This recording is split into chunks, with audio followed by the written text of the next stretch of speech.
In every 100 people in the world, 23 of them are Africans.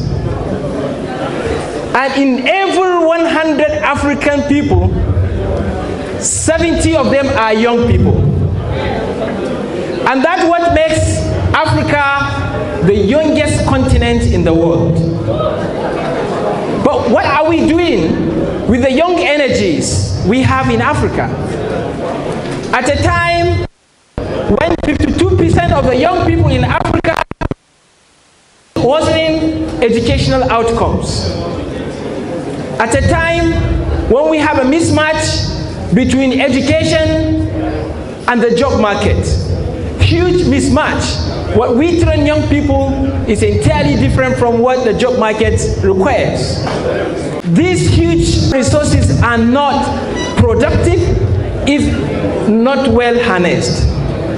Even for those that have the jobs or that have the enterprises, you see them struggling and working harder every single day. An African young entrepreneur struggles 3 times more than their European counterparts. That is to say, doing business in Africa is 3 times harder than in the Europe.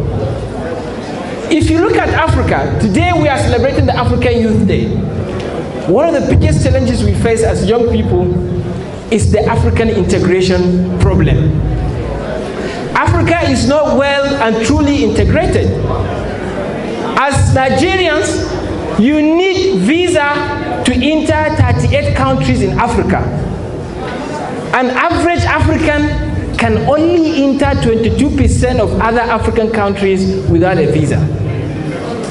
It is only Seychelles that allows every African to enter their country.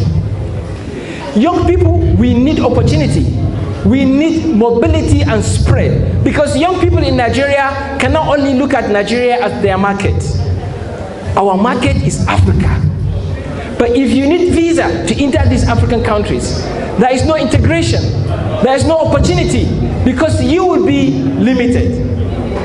And that is why the 1.2 billion people market we have in Africa is really constrained and limited by the trade barriers and the transportation barriers.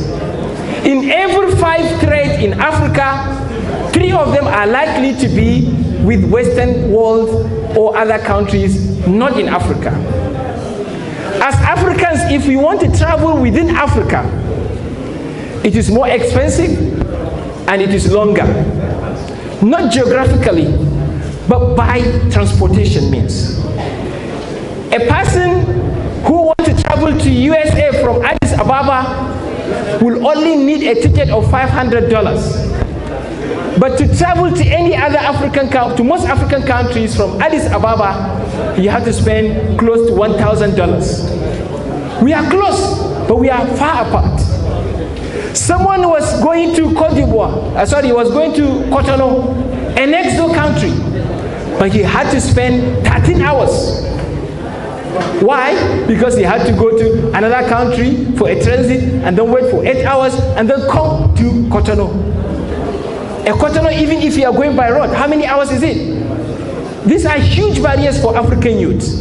And as we celebrate the young people today, the African Youth Day, the best thing we need to look at is the African integration. We cannot say the only market we have is Nigeria. So we need the broader market that we can sell our creativity, so that we can work as the same people. When you look at currency, most African countries struggle to keep American dollars in their reserves. We are not struggling to keep Naira in our reserves. We are not struggling to keep our country's currencies in our reserves. Because we think American dollar is more valuable than African currencies. And for us, Africa, for us to build and create opportunity for the young people, we have to apply the comparative advantage theory. Not every country has to produce everything they require. We have to reserve some things to be produced by some few countries and other things to be produced by other countries, so that we trade with each other. Some countries might be reserved to produce petrochemicals, some might be reserved to produce textile, and we have to buy from them. But all this transformation is not possible without youth leadership. When I mean youth leadership, it's not only young people contesting election, but young people advising the policy makers, coming out with solutions, and contributing in the governance. Governance is not only when you get into elected positions. And young people, we cannot contribute unless we focus more on skills, on knowledge, not only qualification. Even as core members, we have first class degree, we have BSc, we have BA, whatever we have. That's not sufficient because we live in an era of lifelong learning. It is not sufficient for me to have a PhD. It is not sufficient for me to have MSc. It is not sufficient for me to have BSc. Because what matters to me is the knowledge. And knowledge is a continuous process. There is no time when you say you are satisfied, you finish learning. You never arrive when it comes to knowledge. And whatever problems we face as people, as young people in Africa, the best way to fix our problems is to improve our knowledge, is to improve our skills. The more skills we have, the better our lives become. Because we cannot solve big problems without big skills.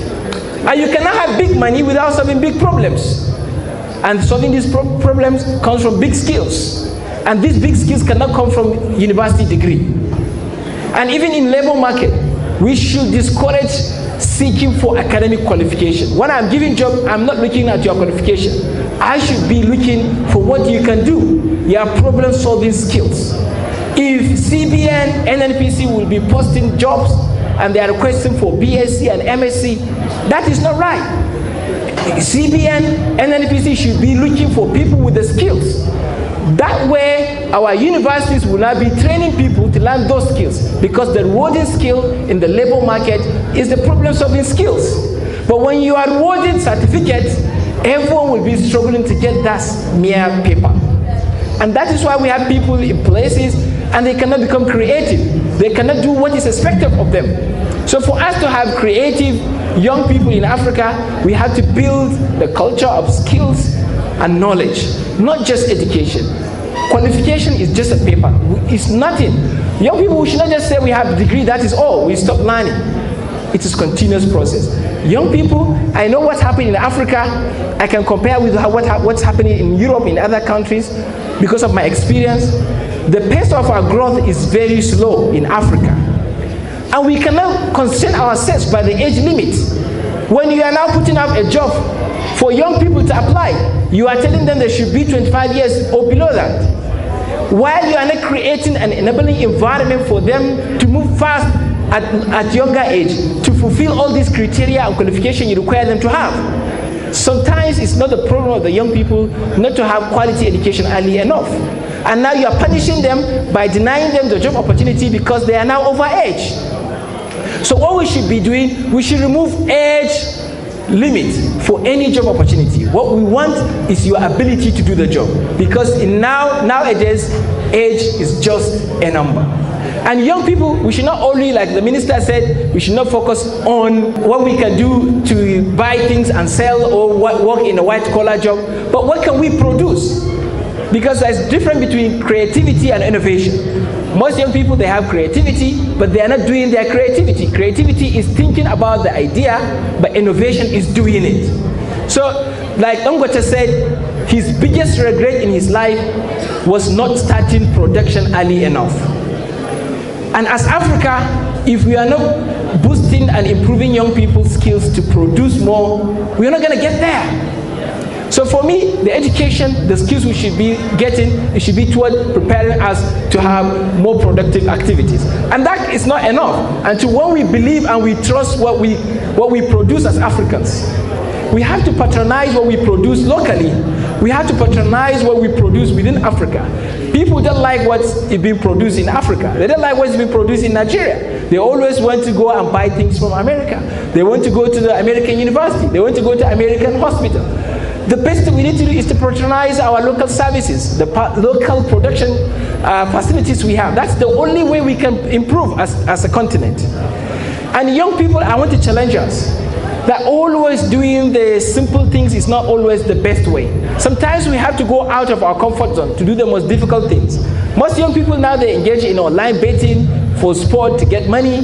They are looking for easy money, the money they can get on their bed. People engage in crypto businesses, lost a lot of money.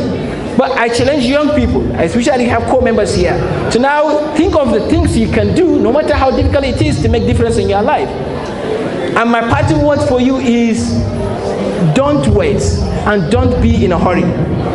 Don't wait until when you have all the resources, when you have all the opportunities, or you have all the certificates before you start doing what you love, what you have passion for. Even education should not stop you from doing what you have passion for. That's what I mean. Don't wait for anything. Don't wait for resources. Don't wait for contact. Start with what you can at the moment. And what I mean by don't be in a hurry.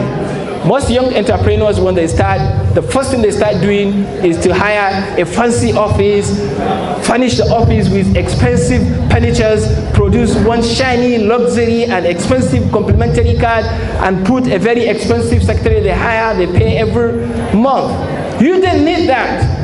What you need is a solution you're providing. Most great entrepreneurs, when they started from their homes.